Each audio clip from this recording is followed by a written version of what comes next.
बहुत समय पहले त्रेता युग में वानर राज केसरी और माता अंजना के घर एक दिव्य बालक का जन्म हुआ। यह बालक भगवान शिव के अंशावतार माने गए और पवन देव के आशीर्वाद से जन्म लेने के कारण पवन पुत्र हनुमान कहलाए। बाल्यकाल से ही हनुमान जी अत्यंत तेजस्वी, बलवान और निडर थे। एक दिन उन्होंने उगते हुए सूर्य को लाल फल समझ लिया और उसे खाने के लिए आकाश में उड़ पड़े। उनकी अद्भुत शक्ति देखकर देवता भी आश्चर्यचकित रह गए। जब वे सूर्य के बहुत निकट पहुंच गए, तब देवराज इंद्र ने उन्हें रोकने के लिए अपने वज्र से प्रहार किया। वज्र उनके ठोड़ी हनु पर लगा, जिससे वे घायल होकर पृथ्वी पर गिर पड़े। तभी से उनका नाम हनुमान पड़ा। अपने प्रिय पुत्र को घायल देखकर पवन देव क्रोधित हो गए और उन्होंने समस्त संसार में वायु का प्रवाह रोक दिया। तब सभी देवता चिंतित हुए और हनुमान जी को अनेक दिव्य वरदान दिए। उन्हें असीम बल, बुद्धि, ज्ञान, निर्भयता और चिरंजीवी होने का आशीर्वाद मिला। यही दिव्य बालक आगे चलकर भगवान श्री राम के सबसे महान भक्त बने और धर्म की रक्षा के लिए अपना संपूर्ण जीवन समर्पित कर दिया। भगवान श्री राम से पहली भेंट डॉट समय बीतता गया। हनुमान जी बड़े होकर अत्यंत बुद्धिमान, बलवान और विनम्र बने। वे वानर राज सुग्रीव के सबसे विश्वसनीय सेवक थे। उधर अयोध्या के राजा दशरथ के पुत्र श्री राम वनवास के दौरान माता सीता और भाई लक्ष्मण के साथ वन में रह रहे थे। एक दिन रावण माता सीता का हरण करके उन्हें लंका ले गया। श्री राम और लक्ष्मण सीता माता की खोज करते हुए ऋष्यमुख पर्वत के पास पहुंचे। सुग्रीव ने दूर से दो तेजस्वी पुरुषों को आते देखा। वह चिंतित हो गया और उसने हनुमान जी से कहा, हे हनुमान, जाकर पता करो कि ये दोनों कौन हैं और यहाँ किस उद्देश्य से आए हैं। हनुमान जी साधु का रूप धारण करके श्री राम और लक्ष्मण के पास पहुंचे। उन्होंने अत्यंत विनम्रता से उनका परिचय पूछा। श्री राम ने जब अपना परिचय दिया तो हनुमान जी उनके वचनों और व्यक्तित्व से इतने प्रभावित हुए कि उन्हें तुरंत पहचान गए कि यही उनके आराध्य प्रभु हैं। हनुमान जी ने अपना वास्तविक रूप प्रकट किया और श्री राम के चरणों में गिर पड़े। उन्होंने कहा, प्रभु, मैं आपका सेवक हूं। आज मेरा जीवन धन्य हो गया। श्री राम ने प्रेम से हनुमान जी को उठाया और उन्हें अपने हृदय से लगा लिया। यही वह क्षण था जब प्रभु श्री राम और उनके परम भक्त हनुमान का अद्भुत संबंध संसार के सामने प्रकट हुआ। इसके बाद हनुमान जी ने श्री राम और लक्ष्मण को सुग्रीव के पास पहुंचाया। श्री राम और सुग्रीव की मित्रता हुई और दोनों ने एक दूसरे की सहायता करने का वचन दिया। अब हनुमान जी के जीवन का सबसे महान अध्याय शुरू होने वाला था, माता सीता की खोज और समुद्र पार करके लंका जाने का।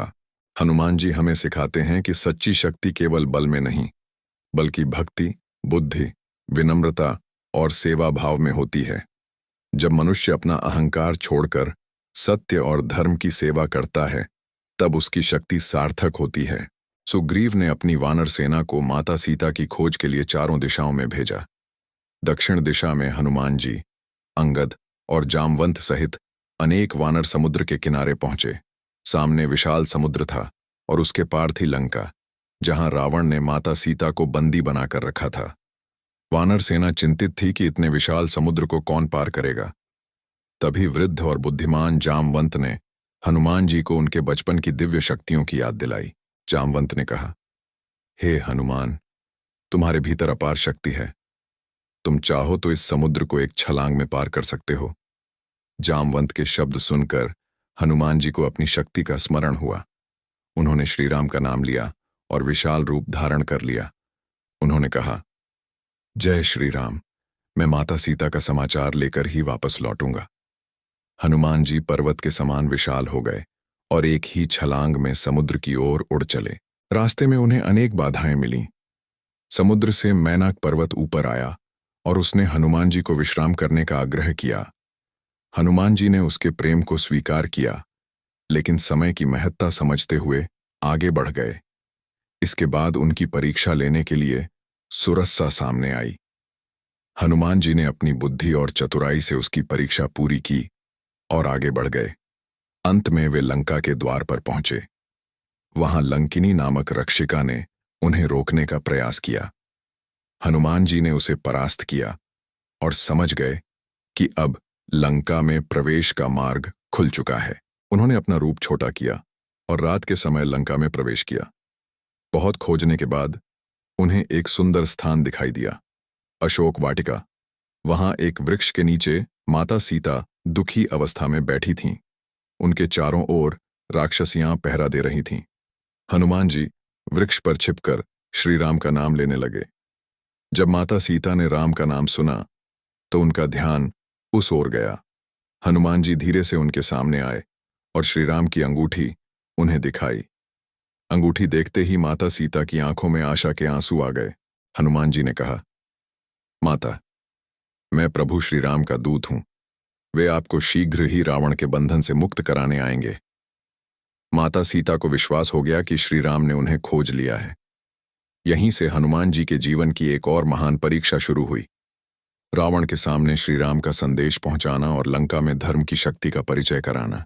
जब मनुष्य अपने भीतर की शक्ति को पहचानता है और उसके साथ प्रभु का नाम जुड़ जाता है तो कोई भी समुद्र उसकी राह नहीं रोक सकता। माता सीता को श्री राम का संदेश देने के बाद हनुमान जी ने सोचा कि लंका की शक्ति और रावण की सेना के बारे में भी जानकारी प्राप्त करनी चाहिए। उन्होंने अशोक वाटिका में लगे वृक्षों और कई स्थानों को तहस नहस कर दिया। यह देखकर रावण ने अपने सैनिकों को उन्हें पकड़ने के लिए भेजा। हनुमान जी ने अनेक योद्धाओं को परास्त कर दिया। अंत में रावण के पुत्र मेघनाद इंद्रजीत ने ब्रह्मास्त्र का प्रयोग किया। हनुमान जी जानते थे कि ब्रह्मास्त्र का सम्मान करना चाहिए, इसलिए उन्होंने स्वयं को बंधा हुआ स्वीकार कर लिया। उन्हें रावण के दरबार में ले जाया गया। रावण ने क्रोध में पूछा, तुम कौन हो और मेरी लंका में क्यों आए हो? हनुमान जी ने निर्भय होकर उत्तर दिया, मैं श्री राम का दूत हूं। माता सीता को सम्मान पूर्वक श्री राम को लौटा दो, इसी में तुम्हारा और लंका का कल्याण है। रावण ने हनुमान जी की बात नहीं मानी और उन्हें दंड देने का आदेश दिया। राक्षसों ने उनकी पूंछ में कपड़े बांधे और तेल लगाकर उसमें आग लगा दी। लेकिन हनुमान जी ने अपनी बुद्धि से उसी अग्नि को लंका के विनाश का साधन बना लिया। उन्होंने अपना रूप विशाल किया और जलती हुई पूंछ के साथ एक भवन से दूसरे भवन पर छलांग लगाने लगे। देखते ही देखते लंका के अनेक भाग अग्नि की लपटों से घिर गए। लेकिन विभीषण के घर को उन्होंने नहीं जलाया, क्योंकि विभीषण धर्म के पक्ष में थे। लंका दहन के बाद हनुमान जी तुरंत समुद्र के किनारे पहुंचे और अपनी पूंछ की अग्नि बुझाई। फिर उन्हें चिंता हुई कि कहीं अग्नि के कारण माता सीता को कोई नुकसान तो नहीं हुआ। वे तुरंत अशोक वाटिका पहुंचे और माता सीता को सुरक्षित देखकर आश्वस्त हुए। माता सीता ने हनुमान जी को अपना संदेश दिया और चूड़ामणि श्री राम के लिए सौंप दी। हनुमान जी ने माता सीता को प्रणाम किया और कहा, माता, अब प्रभु श्री राम शीघ्र ही आपको मुक्त कराने आएंगे। इसके बाद हनुमान जी समुद्र पार करके वापस श्री राम के पास पहुंचे। उन्होंने श्री राम के चरणों में माता सीता की चूड़ामणि रखी और कहा, प्रभु, माता सीता ने आपको प्रणाम कहा है। वे आपका स्मरण करते हुए आपकी प्रतीक्षा कर रही हैं। माता सीता का समाचार सुनकर श्री राम की आंखों में भावुकता आ गई। उन्होंने हनुमान जी को हृदय से लगा लिया। हनुमान जी की भक्ति का यही सबसे बड़ा गुण था। उन्होंने अपने बल का उपयोग कभी अहंकार के लिए नहीं, बल्कि प्रभु की सेवा और धर्म की रक्षा के लिए किया। माता सीता का समाचार मिलने के बाद श्री राम ने लंका जाने का निश्चय किया। वानर सेना समुद्र के किनारे पहुंची। नल और नील के नेतृत्व में समुद्र पर राम सेतु का निर्माण किया गया और पूरी सेना लंका की ओर बढ़ चली। लंका पहुंचकर श्री राम ने रावण को अंतिम बार समझाने का प्रयास किया कि वह माता सीता को सम्मानपूर्वक वापस कर दे, लेकिन रावण ने अहंकार में श्री राम की बात नहीं मानी। इसके बाद भयंकर युद्ध शुरू हुआ। हनुमान जी युद्ध भूमि में अद्भुत पराक्रम दिखाने लगे। वे कभी पर्वत जैसी विशाल चट्टान उठाकर शत्रुओं पर प्रहार करते, तो कभी अपनी गति से अनेक योद्धाओं को परास्त कर देते। लेकिन उनके हृदय में केवल श्री राम की सेवा का भाव था। युद्ध के दौरान रावण के पुत्र मेघनाद ने लक्ष्मण जी पर शक्तिबाण चलाया। लक्ष्मण जी मूर्छित होकर भूमि पर गिर पड़े। श्री राम अत्यंत दुखी हुए। तब वैद्य सुषेण ने बताया कि हिमालय के द्रोण पर्वत से संजीवनी बूटी लानी होगी और वह बूटी रात समाप्त होने से पहले मिलनी चाहिए। यह कठिन कार्य भी हनुमान जी ने अपने ऊपर लिया।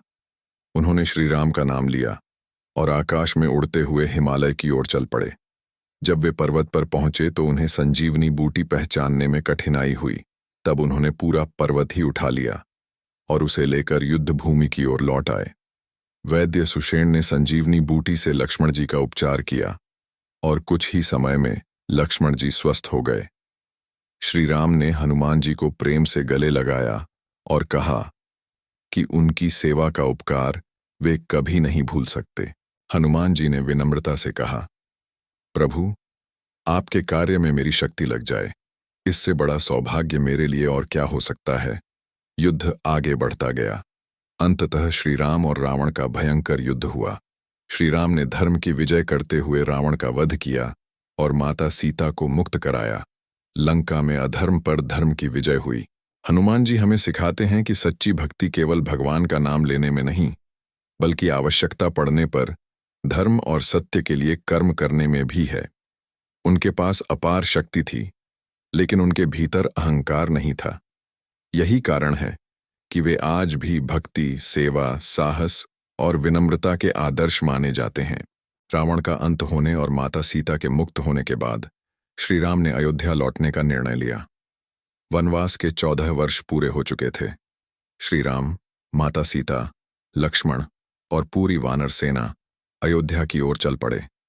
जब श्री राम अयोध्या पहुंचे तो भरत सहित पूरी अयोध्या ने उनका भव्य स्वागत किया। चारों ओर दीप जलाए गए और आनंद का वातावरण छा गया। इसके बाद श्री राम का राज्याभिषेक हुआ। हनुमान जी भी उस समय श्री राम के पास उपस्थित थे। श्री राम ने हनुमान जी की सेवा और समर्पण को देखकर उन्हें अपने हृदय से लगा लिया। श्री राम ने कहा, हनुमान, तुमने मेरे लिए जो किया है उसे मैं कभी नहीं भूल सकता। हनुमान जी ने हाथ जोड़कर उत्तर दिया, प्रभु, मुझे किसी पुरस्कार की आवश्यकता नहीं। मेरा जीवन तभी सफल है जब मेरे हृदय में आपका नाम और मेरे हाथों में आपकी सेवा हो। हनुमान जी के लिए धन, वैभव और सम्मान का कोई महत्व नहीं था। उनके लिए सबसे बड़ा धन था श्री राम की भक्ति। हनुमान जी की भक्ति की अनोखी मिसाल बाट एक प्रसिद्ध भक्ति कथा में बताया जाता है कि माता सीता ने हनुमान जी को मोतियों की माला दी। हनुमान जी एक एक मोती को ध्यान से देखने लगे। किसी ने पूछा, हनुमान जी, आप माला में क्या खोज रहे हैं? हनुमान जी ने कहा, मैं देख रहा हूं कि इसमें मेरे प्रभु श्री राम का नाम है या नहीं। जब उनसे पूछा गया कि यदि किसी वस्तु में श्री राम का नाम न हो तो उसका क्या मूल्य है, तो हनुमान जी ने अपने हृदय की ओर संकेत करके कहा, मेरे लिए तो श्री राम मेरे हृदय में ही बसे हैं। ये कथा हनुमान जी की अनन्य राम भक्ति को दर्शाती है। हनुमान जी क्यों कहलाते हैं संकट मोचन? हनुमान जी ने अपने जीवन में बार बार यह दिखाया कि जब उद्देश्य धर्मपूर्ण हो और मन में प्रभु का स्मरण हो तो कठिन से कठिन परिस्थिति का सामना किया जा सकता है। इसीलिए भक्त प्रेम से उन्हें संकट मोचन, बजरंग बली, पवन पुत्र और रामदूत कहकर पुकारते हैं। कहा जाता है कि हनुमान जी को श्री राम का आशीर्वाद प्राप्त हुआ कि वे लंबे समय तक पृथ्वी पर रहकर भक्तों की सहायता और श्री राम नाम की महिमा का प्रसार करेंगे। बल हो तो अहंकार मत करो, ज्ञान हो तो विनम्र रहो और भक्ति हो तो उसे सेवा में बदल दो। उनका जीवन हमें सिखाता है कि भगवान के प्रति सच्ची भक्ति का अर्थ केवल पूजा करना नहीं, बल्कि सत्य, धर्म, सेवा, साहस और विनम्रता के मार्ग पर चलना है। जय श्री राम, जय बजरंग बली। श्री राम के राज्याभिषेक के बाद अयोध्या में सुख और शांति का वातावरण था। हनुमान जी लगातार श्री राम की सेवा में लगे रहते थे। उन्हें न राजपाट चाहिए था, न धन दौलत और न ही किसी सम्मान की इच्छा। उनके लिए सबसे बड़ा सुख था श्री राम का नाम और श्री राम की सेवा। समय बीतता गया। एक दिन श्री राम ने हनुमान जी से कहा, हनुमान, तुमने मेरे लिए जो प्रेम और सेवा की है उसका आरण मैं कभी नहीं चुका सकता। हनुमान जी ने हाथ जोड़कर कहा, प्रभु, मुझे कुछ नहीं चाहिए, बस मेरे हृदय में आपका नाम सदा बना रहे। श्री राम ने उन्हें आशीर्वाद दिया कि जब तक संसार में श्री राम का नाम लिया जाएगा तब तक हनुमान जी की भक्ति और स्मरण भी जीवित रहेगा। श्री राम के धाम जाने का समय जब श्री राम के पृथ्वी से अपने दिव्य धाम लौटने का समय आया, तब उनके प्रिय भक्त भी उनके साथ जाना चाहते थे। लेकिन हनुमान जी ने प्रभु से प्रार्थना की, प्रभु, जब तक संसार में आपका नाम लिया जाता रहे, मुझे पृथ्वी पर रहकर आपकी कथा और नाम की सेवा करने दें। हनुमान जी का उद्देश्य अपने लिए मुक्ति पाना नहीं था। वे चाहते थे कि संसार में जहां भी कोई भक्त प्रेम से राम का नाम ले, वहां उनकी भक्ति भी उपस्थित रहे। इसी कारण हनुमान जी को चिरंजीवी माना जाता है। जहां राम कथा, वहां हनुमान भक्ति परंपरा में यह विश्वास प्रसिद्ध है कि जहां कहीं सच्चे मन से श्री राम की कथा और नाम का स्मरण होता है, वहां हनुमान जी की कृपा रहती है। कहा जाता है कि हनुमान जी आज भी संसार में राम नाम का स्मरण करते हुए भक्तों को साहस और भक्ति का मार्ग दिखाते हैं।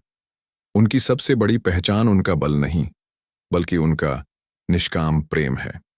उन्होंने अपने जीवन में कभी यह नहीं कहा, मैंने यह किया, बल्कि हर बार यही भाव रखा, सब कुछ मेरे प्रभु श्री राम की कृपा से हुआ। हनुमान जी के जीवन से मिलने वाली सीख, भक्ति में अहंकार नहीं होना चाहिए। शक्ति का उपयोग दूसरों की रक्षा और सेवा के लिए करना चाहिए। कठिन समय में धैर्य नहीं छोड़ना चाहिए। सत्य और धर्म का साथ देना चाहिए। भगवान का स्मरण मन को साहस और आशा देता है। सच्ची सेवा बिना किसी स्वार्थ के की जाती है। हनुमान जी का पूरा जीवन एक ही संदेश देता है, जहां सच्ची भक्ति है, वहां भय नहीं। जहां राम का नाम है, वहां आशा है। जय श्री राम, जय हनुमान, जय बजरंग बली।